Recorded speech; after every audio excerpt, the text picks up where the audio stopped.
a 26-year-old housewife who recently got married. I truly regret getting married because my 55-year-old mother-in-law, Patricia, and my 30-year-old husband, Adam, bully me so much now. I thought they were both such sweethearts before.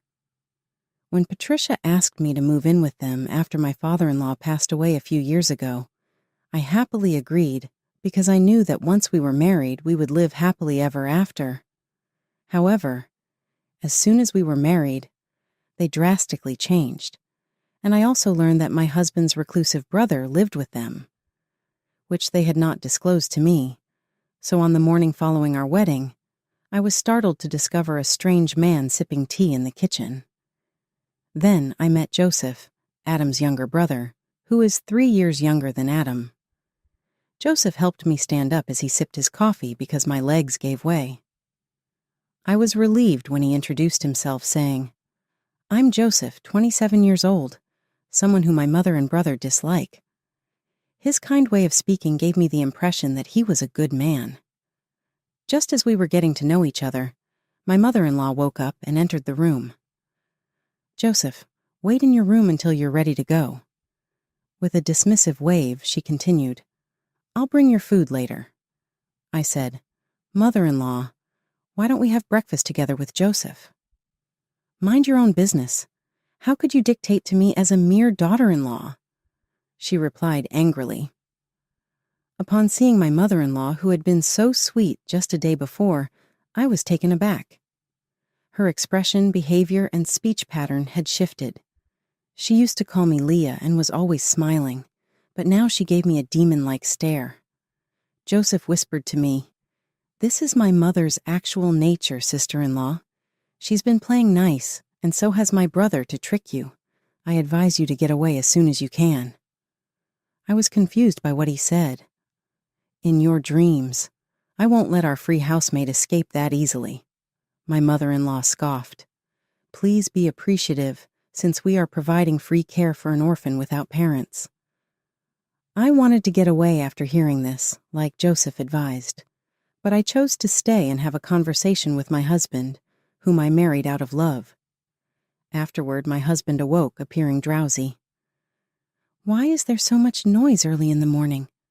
Why won't you let me go to bed?" He glared at me, his expression serious in a way I had never seen before. Joseph was right, I realized, about my husband lying to me.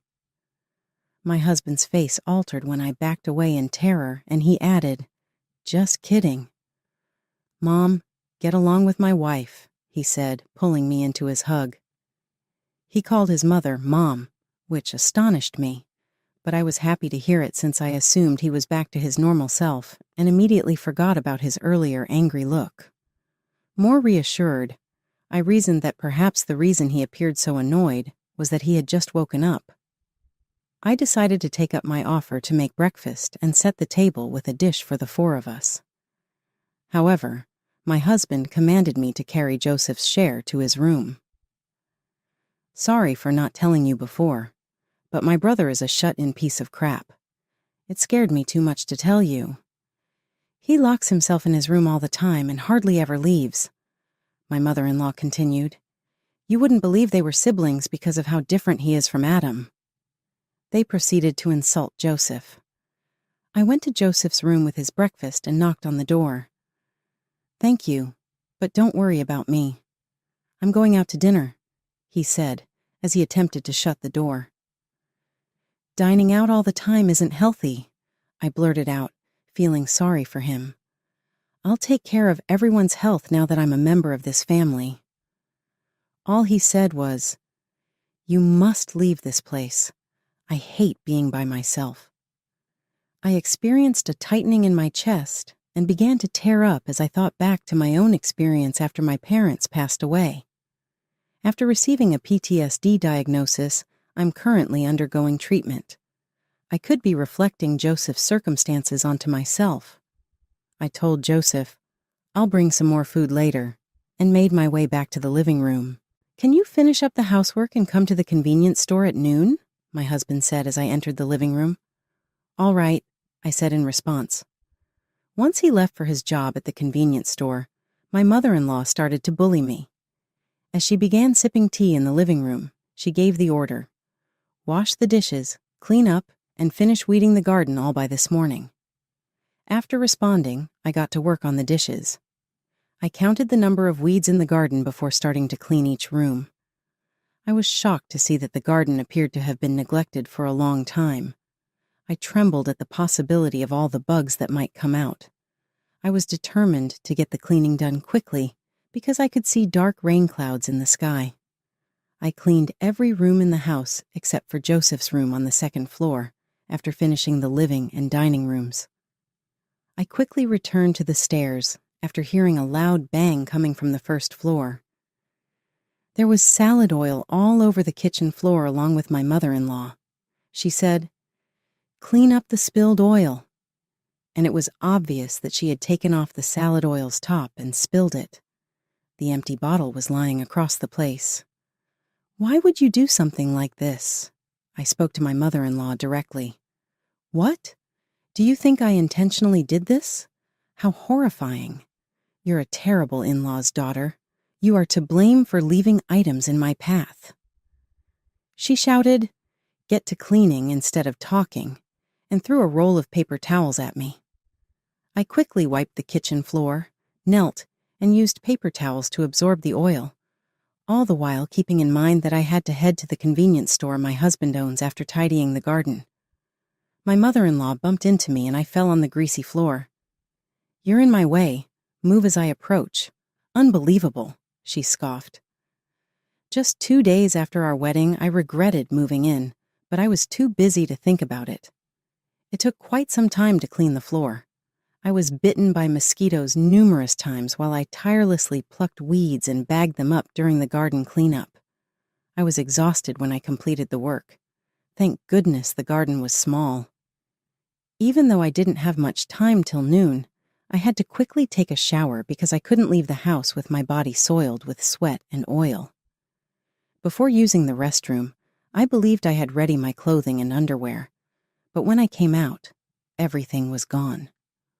Once again, it was my mother-in-law's doing. Though I didn't have time to debate, I was frustrated. I had planned to head to the bedroom after drying off, but even the bath towel had disappeared. The clothing I had been wearing was going to ruin my body once more, therefore I was unable to put them on. I quickly made my way to the second-floor bedroom after wiping my body with a face towel I had used in the bath. As my mother-in-law started laughing wildly and filming herself, I felt like I couldn't live with her any longer. Halfway up the steps, I came across a bath towel. I hastily wrapped it around my body and headed to the sleeping quarters. I wanted to cry because I was so frustrated, but I refrained because it would just please my mother-in-law more. I saw Joseph as I quickly got dressed and left the bedroom. "Listen, sis-in-law, you really need to leave this house right away. That woman is obsessed with stuff like this," he continued, passing me a piece of paper with his WhatsApp QR code. "I know you're in a rush, but if anything happens, hit me up here." He then returned to his room. I went to my mother-in-law's room, pocketed the paper, and told her I was heading to my husband's convenience store. She remained silent and continued to giggle at a video on her phone. I went off to meet my husband, but I had a sneaking suspicion that she was watching the previous footage of me, which almost brought me to tears again. My husband instructed me to enter the office when we were at the convenience shop. He gave me the store uniform with a half smile on his face. "Leah, you really looked hot as you climbed the stairs in your undies. The next time, before you step into the shower, make sure your clothes and towel are ready." "It's awkward," he remarked. "They were with me. Mom must have kept them hidden." "Halfway up the stairs, didn't you notice the towel?" I replied, losing my cool as I began to cry. I had no time to find my clothes or underwear. My husband began using his phone to record me. "I'll send my mom this video if you don't cry and lose it when she's giving you a hard time. She needs to be satisfied all the way through. You're making me record this video, which is such a burden," he remarked, hurriedly getting me ready for the store uniform. I simply followed instructions and put on the outfit. My husband's remarks crushed me, and as he guided me into the store, tears flowed down my cheeks. I couldn't stop thinking about how they were treating me. Before he went, he introduced me to a woman who worked there and asked her to show me around. Mrs. Donna was a gracious, middle-aged woman. Observing my tear-swollen eyes, she obligingly said, "It's likely that the boss won't be back for some time. Maybe you could take a break in the workplace?" However, I reasoned that if I took a break, he and his mother would be watching through CCTV footage and would criticize me, so I requested her to teach me the work instead. Mrs. Donna guided me through the process with such kindness and patience. She showed me how to place orders, run the register, and remember where everything went as we refilled the shelves. We became good friends very fast after she stated, "Let's start by getting restocking down pat," with a smile. Around 5 p.m., my husband returned to the store. "You can now leave for home," he said. "Start on dinner and do some shopping on your way back," and went to work at the store. Since Mrs. Donna had a 5 p.m. shift as well, we got ready to head out together. A man who appeared to be a college student entered the office as we were leaving and began donning a uniform. We bid each other farewell and headed out. Mrs. Donna remarked, "If you need anything, give me a call." And we swapped phone numbers as we were heading out. I thanked her, saying, "Thank you for being so kind." "I knew something was up," she retorted, "Poor thing," and hugged me. We remained in that position for a few seconds before I had to run home to cook and shop, fearing the worst from my mother-in-law. I was overburdened with chores when I got home, from making dinner to getting ready for the bath. My in-law's mother yelled, "You! Did you really bring that bag of yard trash to the dumpster? Move it quickly." I was lightheaded at the notion of having to lift those 5 hefty suitcases by myself. But I obeyed her instructions since I didn't know what would happen if I didn't go. The bags were so heavy that I had to stop and pick them up one at a time, even though it just took me 2 minutes to go to the dumpster. I ran into Joseph outside. He remarked, shaking his head, "It's her again," and assisted me in carrying the bags to the landfill. "You'd better move quickly or you'll pass out. You realize that you don't have to remain silent like me," he continued, supporting me as I carried all the baggage. Then he said, "If we go in together, it will give away that I helped with the trash, so you go in first." I wanted to thank him and extend an invitation for him to come inside. So I entered the house by myself. Adam returned a short while later with Joseph. He proceeded to the living area, while Joseph immediately made his way to his room.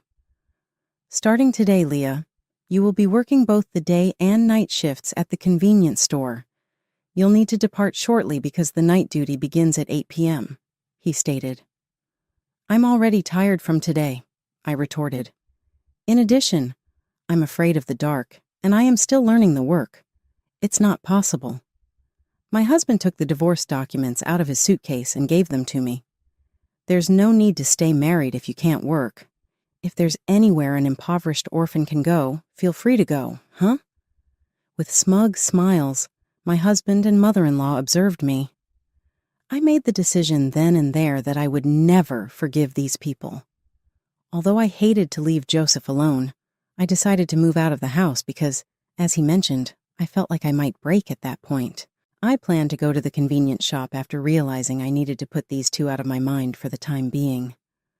Luckily, there were no customers during the night shift at the convenience shop.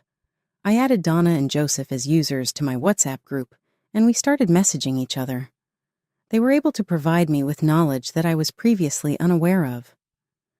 Joseph told me that before the marriage was finalized, my husband had made up his mind to marry a lady, brought her home, and proceeded to abuse me in the same way that he is doing to me today. That explains why, up until he married me, he had been acting so kind.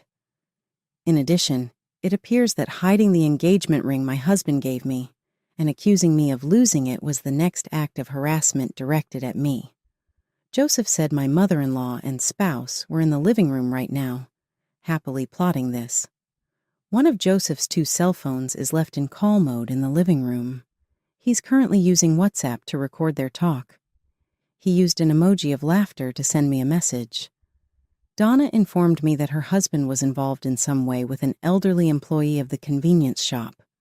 Since the woman was married, it is said that he visited her home when her husband was not there. This, according to the narrative, annoyed Donna, who is forced to work even as a store manager. I kept reading the message because I couldn't believe what I was reading. I asked Donna and Joseph if we could start a group to share information because I didn't know what to do on my own, and they were more than happy to help out. We created a WhatsApp group discussion. I told them that after I decided to move out of the house, my husband gave me the divorce papers. Joseph expressed his satisfaction by saying, "I'm glad you finally decided to leave." Joseph, though, heard me say, "You're leaving with me too." I then disclosed something in the group conversation that I hadn't shared with my spouse or mother-in-law. I shared it with them and then informed them about my scheme to exact revenge on my husband and mother-in-law. Joseph and Donna both expressed a desire to assist. With hesitation, Donna revealed that she had a speech recording on a voice recorder that might prove my husband's unfaithful affair with the woman. She also appeared to have a tape of my husband's remarks made at work today, as well as a photo of them entering the woman's residence. Donna sent a recording to the group chat.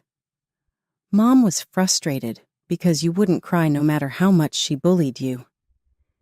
It was Adam's voice when he made a video of me crying and sent it to his mother. Donna granted Joseph's request to have complete confidence over all of the material. "That's the proof of your cheating husband and bullying mother-in-law, isn't it?" Joseph said. Donna persisted in collecting further proof of my husband's adultery, and I decided to hire an attorney and hunt for new residences for Joseph and myself. Donna questioned out loud, "Isn't it bad that I'm recording?" at one point.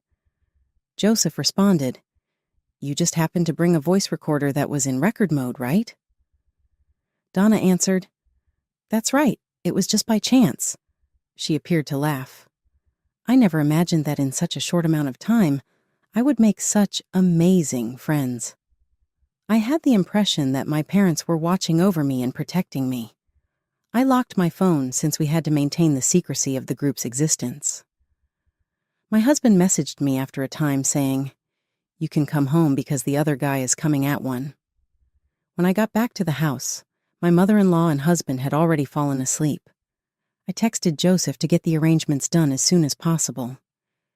"Get that divorce paper filled out soon and have a good sleep," Joseph shot back. The following day was the same pattern: cleaning, working at the convenience store, going back home to finish up some cleaning, and then going back to the convenience store. As was to be expected, before going to the evening shift, my mother-in-law said, "Show me the engagement ring you received from Adam." "It's not here since you hid it, mother-in-law," I shot back and made my way to the convenience shop. When my husband wasn't around, Joseph went up to the convenience shop and took a voice recorder from Donna. He gathered the facts and gave me a quick overview. When my husband's mistress's husband paid a visit to the store, Donna said to him, "You know, our owner and your wife are very close. When your wife is off, the owner appears to be mysteriously missing." This was such an obvious clue that the husband would undoubtedly become suspicious. We thought that the husband might have gone home, but he appeared to be returning to the office from an outside appointment. This was shared in our group conversation by Donna. Equipped with the data that Joseph had gathered, I proceeded to seek legal advice. Joseph and I decided on the move's site after the attorney granted his okay and reassured me that we had sufficient documentation. At last, my revenge was revealed. This was the result of enduring everyday bullying by my husband and mother-in-law. I faked to grovel before my husband and mother-in-law on his day off to make the arrangements. I apologized to my mother-in-law. "Sorry for letting my stupidity cause you so much trouble. This is not a peace offering, but I would like to gift Adam and you a one-night stay at a hot spring resort." In response, my mother-in-law said, "At last, you've given something. That's good. Continue using your time and money in this manner, she said, taking the coupon. What time is it? Tomorrow. Isn't that a little unexpected? She questioned. Feeling sorry for myself, I said, Mother-in-law, I'm broke and couldn't afford anything but this discounted deal. Mom, I can leave work to Leah tomorrow so we can go, my husband interjected. We might not receive this opportunity again, since it is a gift from a financially disadvantaged orphan. If you only put in your work without grumbling, I'll let you stay, he said to me. My mother-in-law said, Don't think this will stop the bullying, but when you give me presents like this, I get a little happier. The two of them departed early in the morning in good spirits. They were unaware that the hotel booking voucher I provided them with was a discounted one. After their scheduled departure, the movers arrived. I packed my things and Joseph's stuff into a truck, and we drove to our new home. One of the items my parents left me was a large house that we moved into. My paternal grandpa and both of my parents left me a sizable fortune, which I had kept a secret from my husband and mother-in-law. I gave my trustworthy cousin management of a corporation I had founded to oversee other properties. Joseph and I decided to live together after moving into the spacious home my grandfather had acquired, which had lain empty. I made this decision to make sure my husband and mother-in-law wouldn't find us. I opted not to rent out the house and owned the company that managed other important assets like insurance money. My mother-in-law called me furiously the day after we moved. She called me garbage, scolded me for using a discount code, and told me to take Joseph with me when I left to get a divorce. She became even more upset when I calmly stated that I had already filed the divorce paperwork. My husband then got the phone from her, insulted me, and hung up. Joseph and I let out a great chuckle at their responses and thrilled at our fresh start. As a single mother, Donna had already decided to stabilize her life by quitting her job at the convenience store and taking a full-time position at my cousin's business. At noon, she intended to bring her child over to join us in celebrating. Although Joseph first struggled with the change, he was eventually adjusted nicely. He became a prosperous investor by keeping up his earnings from his online lectures. Donna came later, and throughout our happy celebration, our friendship grew. My mother-in-law inquired about my new place and whether Joseph was with me over the phone the day following my move. I pretended not to know and replied that we had both moved out. It was amazing that 2 pieces of trash had vanished at the same time, she said with a bitter smile. My ex-mother-in-law and husband had agreed to the conditions of the notification and were prepared to make the demanded payments to avoid going to court, my lawyer later told me. My account received the agreed-upon amount. As Joseph and I were getting used to our new life together, my ex-mother-in-law went into a fit of rage and started ringing my phone non-stop. I eventually replied after noticing thousands of missed calls every second. Are you aware of Joseph's location? Tell me if you know, she insisted. I tersely replied, I don't know, and tried to hang up. She then said, Wait, how much money do you have in savings? Why must I reveal my savings to an unknown person? I said goodbye and hung up. However, she contacted me back right away and insisted that I give back the money she had given me as comfort. I started to protest. I don't need to repay the money, but she stopped me and begged me to pay attention. She explained her poor circumstances. My ex-husband was facing a divorce lawsuit from the partner he had an affair with. The husband of his mistress had solid proof since Donna, working with a private investigator, had obtained it rapidly. In addition, the convenience shop paid a sizable fine and ended its agreement with my ex-husband since he had harmed the business's reputation. He couldn't afford the entire amount he owed. My ex-mother-in-law started looking for Joseph when she learned from one of Joseph's friends that he made more money than my ex-husband after I moved. She said she hoped to get back the alimony she had paid me, which would help them out of their financial bind. She insisted that I find Joseph and return the money, to which I calmly replied, Considering my financial security from my parents' inheritance, $50,000 is nothing. I strongly told her that I wouldn't give money to strangers and threatened to call the police or take legal action if she tried to contact me again. After that, my ex-mother-in-law stopped calling, and I also ignored the love letters my ex-husband started writing, begging for us to get back together. He was unable to obtain employment in his former industry because of his damaged image, so he was forced to work as a traffic control person on road construction sites, despite selling his house. According to reports, my ex-mother-in-law worked part-time at a supermarket, but had a challenging disposition that made her socially awkward. 2 years later, I married Joseph, and the two of us are having a great life. Joseph suggested that we come together in my parents' honor, and once we got married, he adopted my last name. A boy will be born to me next month, and I've already decided to get along well with